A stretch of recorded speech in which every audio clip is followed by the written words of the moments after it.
ونصلي على رسوله الكريم أما بعد فأعوذ بالله من الشيطان الرجيم بسم الله الرحمن الرحيم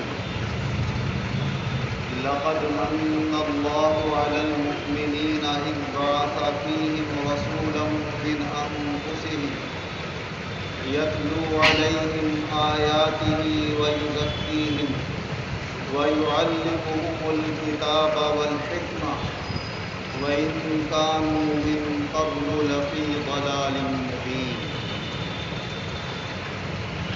اللہ تبارک و تعالی اپنے کلام عظیم میں ارشاد فرما رہا ہے کہ اللہ تعالی نے یقیناً ایمان والوں پر بہت بڑا احسان کیا ہے کہ انہی میں سے ایک عظمت و شان والا رسول ان کے درمیان بھیج دیا ہے جو ان کے سامنے اللہ کے کلام کی آیتیں تلاوت کرتا ہے اور انہیں کتاب کا علم سکھاتا ہے اور حکمت کی باتیں بتاتا ہے، اگرچہ یہ اس سے پہلے کھلی ہوئی گمراہی میں تھے۔ اس مبارک آیت کے متعلق مختلف جو اس میں اللہ تبارک و تعالی نے اپنے رسول کے افعال بیان فرمائے اور ذمہ داریوں کا ذکر کیا، ان میں سے چند باتیں آپ کے سامنے آ چکی ہیں کہ کتاب کا علم کس طرح سکھایا، لوگوں کو برائیوں سے پاک صاف کیسے کیا، کن کن برائیوں میں وہ مبتلا تھے، اور ایک خاص کلمہ اس میں اللہ تعالیٰ نے یہ بیان فرمایا کہ اللہ تعالیٰ انہیں حکمت کی باتیں سکھاتے ہیں۔ اللہ تعالیٰ نے انہیں وہ علم دیا ہے کہ وہ لوگوں کو حکمت کی باتیں سکھاتے ہیں۔ ایک حکمت کا لفظ تو ہمارے اور آپ کے درمیان ڈاکٹری کے معنی میں استعمال ہوتا ہے، یہ بھی بہت اونچا لفظ ہے، یہ بھی کوئی معمولی ڈگری نہیں ہے، آسانی سے حاصل نہیں ہوتی ہے۔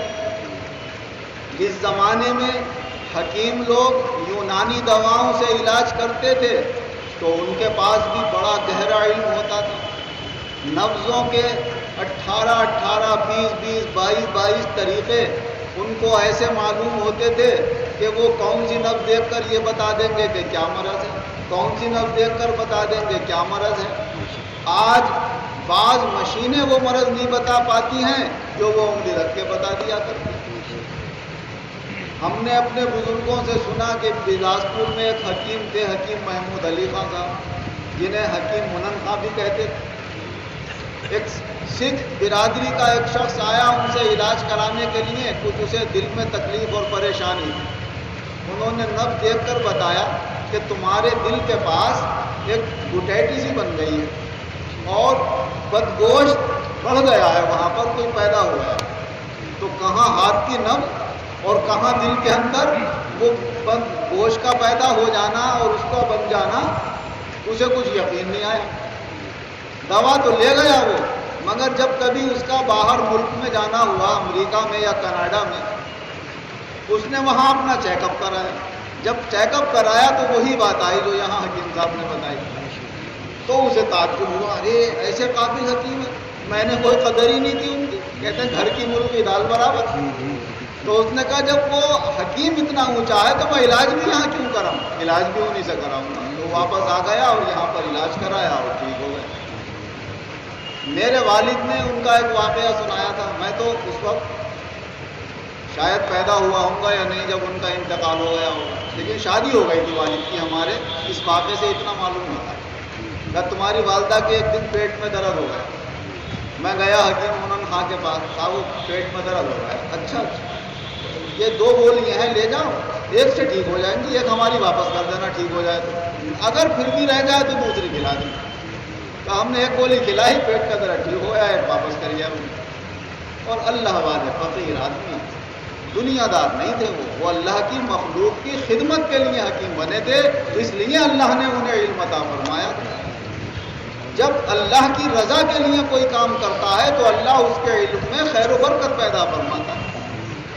مانگتے نہیں تھے پیسے، نہ کوئی فیس تھی، خالی پان کی رکھی ہوتی تھی کسی نے 10 پیسے رکھ دیے, کسی نے 20 پیسے رکھ دیے, کسی نے 25 پیسے. جب انہوں نے دیکھا 2 روپے ہو گئے, کہا بھائی گھر کا خرچہ ہو گیا, دکان بند کری اور اپنے مچھلی کے شکار اگار.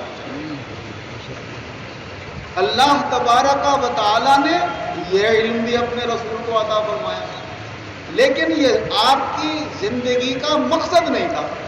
کبھی کبھی بتا دیا کرتے تھے کوئی بات. فرمایا کلونجی کا استعمال لگا کرو, موت کے علاوہ اس میں ہر بیماری کا علاج ہے. فرمایا لو کی کثرت سے کھایا کرو, یہ جسم کی گرمی کو دور کرتی ہے. فرمایا تلبینہ, جب کوئی بیماری سے اٹھے تو پتلا آٹا اس کا بھون کے اور اس کا لپٹا بنا کے کا مریض کو وہ پتلا کر کے کھلایا کرو. ابھی آنتیں کمزور ہیں, جسم کمزور ہے, آسانی سے ہضم ہو جائے گا, دل کو مضبوط کرے گا, اسے تلبینہ کہتے ہیں. تو اس طرح سے کہیں کہیں کوئی استعمال کی چیز بتا دی, کہیں کوئی ایسا ذکر کر دیا حکمت کا, مگر یہ ظاہر ہو گیا کہ سیکھ کر کہاں سے آئے تھے. سکھایا تو اللہ تعالیٰ نے, دنیا میں تو کوئی ڈگری نہیں لی تھی. آپ تو امی ہیں, اور امی کا معنی ہوتے ہیں جس نے دنیا میں کسی سے لکھنا پڑھنا نہ سیکھا ہو. حضور نبی اکرم صلی اللہ علیہ وسلم نے فرمایا بھائی ہم حساب کتاب نہیں جانتے, ہم لکھے پڑھے لوگ نہیں ہیں, ہم تو امی لوگ ہیں. فرمایا چاند اتنے اور اتنا کا بھی ہوتا ہے, 10, 20, 29. اور فرمایا چاند اتنے کا اور اتنے کا اور اتنے کا بھی ہوتا ہے. تو اس موقع پہ حضور نے فرمایا تھا بھائی ہم امی ہیں, لکھے پڑھے نہیں ہیں, ہم ہاتھ کے اشاروں سے بتا رہے ہیں بھائی چاند اتنے تاریخ کا بھی ہوتا ہے, اتنی تاریخ کا بھی. لیکن امی ہونے کے باوجود جانتے سب کچھ. کیوں؟ فرماتے ہیں اللہ نے مجھے علم سکھایا. علمانی ربی فاحسن تعلیم, میرے رب نے مجھے علم سکھایا, اور کیا ہی شاندار علم سکھایا. کیسے علماء تیار کر گئے, جو قرآن اللہ نے آپ پر نازل کیا اور اس کی حدیثیں آپ پر نازل فرمائی, پھر اس کی تفصیلات لکھی گئیں. دنیا کی کتنی لائبریریاں بھری پڑی ہیں. یہ کون سا علم ہے؟ یہ وہی تو ہے جو اللہ نے اپنے رسول کو عطا فرمایا. فرمایا وَأَدَّبَنِي رَبِّي فَأَحْسَنَ تَأْدِيبِي, مجھے میرے رب نے ادب سکھایا, اور کیا ہی شاندار ادب سکھایا. تو علم تو رسول اکرم صلی اللہ علیہ وسلم ہر میدان کا جانتے تھے, اور دنیا کی ہر زبان سے واقف تھے. علامہ طاہر القادری صاحب نے تحقیقی طور سے ایک تقریر میں یہ بیان فرمایا کہ حضور صلی اللہ علیہ وسلم کے پاس کسی بھی ملک کا کوئی آدمی اسلام قبول کرنے آتا تھا اور اپنی زبان میں گفتگو کرتا تھا, تو اپنے اور اس کے درمیان کبھی حضور نے ترجمان کھڑا نہیں کیا. جس زبان میں وہ بات کرتا تھا حضور اس کی بات کو سمجھتے تھے اور اس کا جواب دیا کرتے تھے, اور اسی کی زبان میں اسے سمجھایا کرتے. اور انسان کیا, حضور تو سب جانوروں کی بولی بھی جانتے ہیں. ایک واقعہ, حضور اعظم گزرے ہوئے تشریف لیے جا رہے ہیں, ایک اونٹ نے آپ کو دیکھ کے آوازیں نکالنا شروع کری. حضور اس کے پاس تشریف لے گئے. کہ بھائی اس کا مالک کہاں ہے, اس کو بلاؤ. بلایا گیا مالک کو. کہ بھائی اونٹ ہمارے ہاتھ بیچتے ہو؟ کیا حضور ایک ہی اونٹ ہے, اسی سے کھیتی ویتی کرتے ہیں, پانی وانی لاتے ہیں, ہمارے پاس کوئی اور سامان نہیں ہے. ویسے آپ لے جانا چاہیں تو بغیر پیسوں کے لے جائیے, آپ کے لیے سب کچھ حاضر. اچھا بھائی جب کیا تم اس پریشانی میں ہو تو چلو ہم خرید تو نہیں رہے نہ لے رہے ہیں, مگر ایک بات بتائے دے رہے ہیں, ہم اس کی تکلیف دور کرنا چاہ رہے تھے خرید کر. اس کو تکلیف یہ ہے کہ تم کھانے پینے کو کم دیتے ہو, محنت زیادہ لیتے ہو, شکایت کر رہے ہیں تمہاری. تو اونٹ کی بولی بھی آپ سمجھ رہے ہیں, پرندوں کی بولیاں آپ سمجھ رہے ہیں, تو پھر عام بولیاں دنیا کی کیا ہیں؟ کوئی علم ایسا نہیں ہے جو اللہ تعالیٰ نے اپنے رسول کو سکھلا نہ دیا ہو. اللہ تعالیٰ اپنے کلام عظیم قرآن پاک میں اس کا ذکر فرما رہا ہے, وَعَلَّمَكَ مَا لَمْ تَكُنْ تَعْلَمْ وَكَانَ فَضْلُ اللَّهِ عَلَيْكَ عَظِيمًا. اللہ نے وہ باتیں آپ کو سکھا دی جو آپ نہیں جانتے تھے, اور یہ اللہ کا آپ پر فضل عظیم ہے. تو علم عطا فرمایا اللہ نے, اور فرمایا ہم نے یہ علم کا بہت بڑا مرتبہ آپ کو عطا فرمایا. کیا مرتبہ؟ انہی کلموں میں سے ایک کلمہ اللہ تعالیٰ نے جو حکمت کا بیان فرمایا. تو ایک حکمت وہ بھی ہے جسے ہم آج کل سائنس کہتے ہیں. تو سائنسی تحقیق میں صرف یہ سائنس نہیں ہوتا ہے کہ جس سے ہتھیار بنائے جاتے ہیں, جس کی روشنی میں, یا سواریاں بنائی جاتی ہیں, ہوائی جہاز تیار کیے جاتے ہیں. سائنس کئی طریقے کا ہے جس سے انسانی فطرتوں کو بھی سمجھا جاتا ہے, وہ بھی ایک سائنس ہوتا ہے. انسان کو کیسے دنیا میں زندگی گزارنا چاہیے, اس کی بھی سائنس ہوتی ہے. تو حضور صلی اللہ علیہ وسلم کی مبارک زندگی کا جو خاص مقصد ہے وہ سائنس کا وہ پہلو ہے جس سے انسان اس دنیا کے اندر ادب کے ساتھ، سلیقے کے ساتھ صحیح طریقے سے زندگی گزار سکے، اپنے دنیا کے سارے کام بھی اچھے طریقے سے پورا کر سکے، اور ایک دوسرے سے کوئی ٹکراؤ بھی نہ ہو، اور اپنے مولا کو بھی راضی کرنے والا ہو جائے۔ بس یہ مقصد ہے حضور کا کہ انسان دنیا میں باادب رہ کر جیے، اپنے رب کو پہچاننے والا اور اس کو ماننے والا اور اس کی عبادت کرنے والا بنے۔ اس مقصد کے اوپر خاص توجہ دی رسول اکرم صلی اللہ علیہ وسلم نے، ورنہ کوئی علم آپ سے چھپا ہوا نہیں۔ اب دیکھ لیجئے، لفظ حکمت ایک ہے، مگر اس کی کتنی قسمیں ہیں، کتنے اس کے اندر پہلو ہیں، بس ایک اشارتاً سمجھا رہا ہوں، ورنہ کتنی باتیں وہ ہوں گی جو ہم اور آپ سمجھیں بھی تو ہمارے لائق نہیں، ہمارے کام کی نہیں، مگر یہ کہ دیکھیں ہمارے رسول کو کتنا علم ہے۔ قرآن کا اپنی جگہ ہے، حدیث کا اپنی جگہ ہے، اور حکمت کی باتیں اپنی جگہ۔ حکمت اور سائنس جو ہماری زبان میں پڑھائی جاتی ہے عربی میں، اس حکمت کے معنی آتے ہیں جتنی چیزیں ہیں ان کی حقیقت کو پوری طرح جان لینا کہ کس شے کی کیا حقیقت ہے، جس کی مختصر لفظ میں یہ تعریف بھی کی جاتی ہے حکمت کی کہ تمام چیزوں کو اور ان کے احوال کو جیسے واقع میں وہ ہیں جوں کا توں سمجھ لینا حکمت اور فلسفہ کہلاتا ہے۔ اور پھر اس حکمت فلسفے کو دو حصوں میں بانٹا گیا، ایک حکمت نظریہ کہلاتی ہے اور ایک حکمت عملیہ کہلاتی ہے۔ حکمت نظریہ کا تعلق غور و فکر سے ہے، چیزوں پہ غور کیا جاتا ہے، سمجھا جاتا ہے، انہیں پہچانا جاتا ہے، اور حکمت عملیہ کا تعلق ہمارے اعمال سے، ہمارے زندگی گزارنے کے طور طریقوں سے۔ پھر حکمت عملیہ کے تین حصے کیے گئے، ایک حصہ وہ ہے جو ایک آدمی کی اس کی پوری زندگی سے تعلق رکھتا ہے کہ ایک آدمی اس دنیا میں اپنی زندگی گزارے تو کس طرح گزارے، کھائے کیسے، پیے کیسے، بیٹھے کیسے، اٹھے کیسے، نماز کیسے پڑھے، روزہ کیسے رکھے، اپنے مذہب کو پوری طرح پہچانے کیسے، اور اس مذہب کے جو اس کے اوپر ذمہ داریاں ہیں ان کو سمجھ کر ان پہ عمل کیسے کرے۔ اسے کہتے ہیں تہذیب الاخلاق، کہ اخلاق کی مکمل طور سے اسے تعلیم ہو کہ ہمیں کیسے زندگی گزارنا ہے۔ دوسرا اس کا حصہ ہے تدبیر منزل، کہ ایک آدمی اپنی زندگی کے ساتھ ساتھ اگر اس کے اوپر کوئی اور گھریلو ذمہ داری ہے یا کسی ادارے کی ذمہ داری ہے تو اپنی اور اپنے گھر والوں کی یا اپنے ادارے کی پوری ذمہ داریوں کو اسے کیسے پورا کرنا ہے۔ مثلا صدر ہے کسی کمیٹی کا تو اب یا کسی مدرسے کا یا کسی مسجد کا، تو مسجد کا انتظام اسے کیسے دیکھنا ہے، اور جو اس کے ماتحت افراد ہیں ان سے کیسے پیش آنا ہے، میٹنگیں کیسے کرنا ہے، مشورے کیسے کرنا ہے، رائے کیسے دینا ہے، اپنی رائے کو غالب کس موقع پر رکھنا ہے، کس وقت سب کے مشوروں پہ عمل کرنا ہے، اس طریقے سے جو زندگی گزارنا ہے۔ ایسی گھریلو معاملات میں بیوی کے ساتھ کیسا سلوک کرنا ہے، بچوں کے ساتھ کیسا سلوک کرنا ہے، گھر کیسے بنوانا ہے، گھر میں رہنے کے لیے انتظامات کیا کیا کرنا ہے، خرید و فروخت میں کیا طور طریقے اپنانا ہے، یا کوئی فیکٹری اس نے لگائی ہے، فیکٹری کا انجینئر ہے یا اس کا آنر مالک ہے، کوئی بھی ہے تو اس فیکٹری کا انتظام کیسے دیکھے گا، یہ ساری چیزیں آ جاتی ہیں۔ اس کو کہتے ہیں تدبیر منزل۔ ایک منزل، ایک گھر جیسی کوئی چیز ہے، ایک ادارے جیسی کوئی چیز ہے، اس کا انتظام کیسے لے کر چلنا ہے، یہ علم بھی اللہ کے رسول صلی اللہ علیہ وسلم کو پوری طرح حاصل ہے۔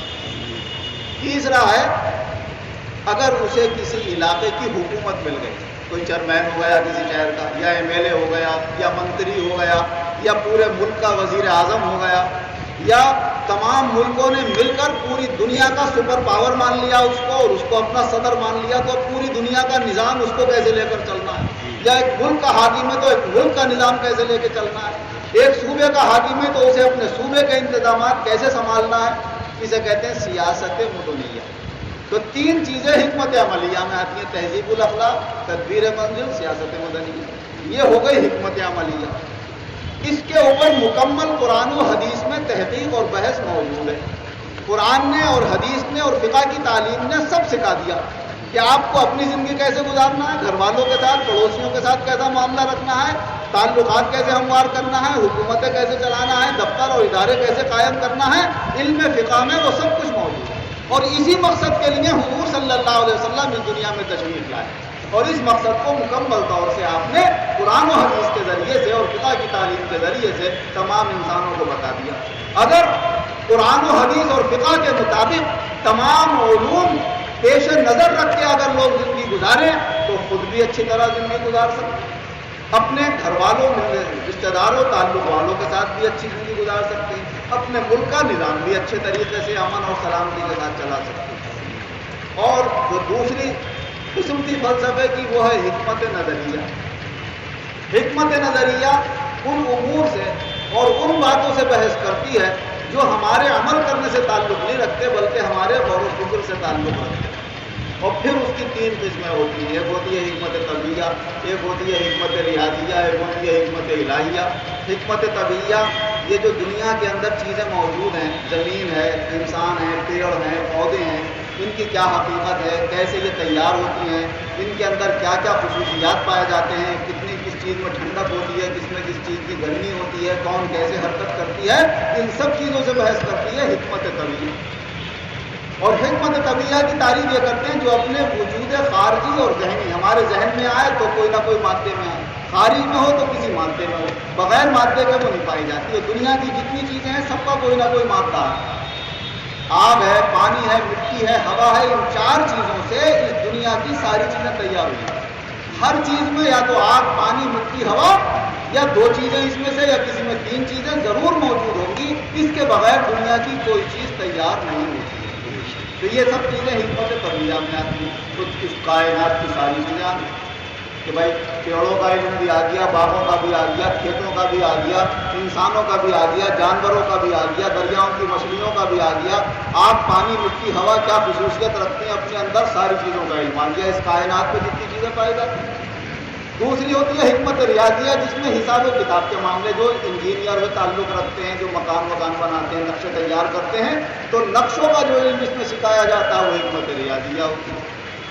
اور حکمت الہیہ جو اللہ تعالیٰ کے ذات و صفات اور وہ چیزیں جن کا کوئی مادہ نہیں ہوتا، جیسے عقلیں ہیں، نفس ہے، ہماری روحیں ہیں، ان چیزوں کے علم سے متعلق جو چیزیں ہوتی ہیں وہ حکمت الہیہ کہلاتی ہیں۔ اللہ تبارک و تعالیٰ نے حکمت کہہ دیا کہ ہم نے آپ کو وہ علم عطا فرمایا ہے کہ جس کی روشنی میں آپ ہمارے بندوں کو حکمت سکھائیں گے۔ تو حکمت سکھائے گا وہ جو سیکھا ہوا ہوگا، بغیر سیکھے تھوڑی سکھا دے گا۔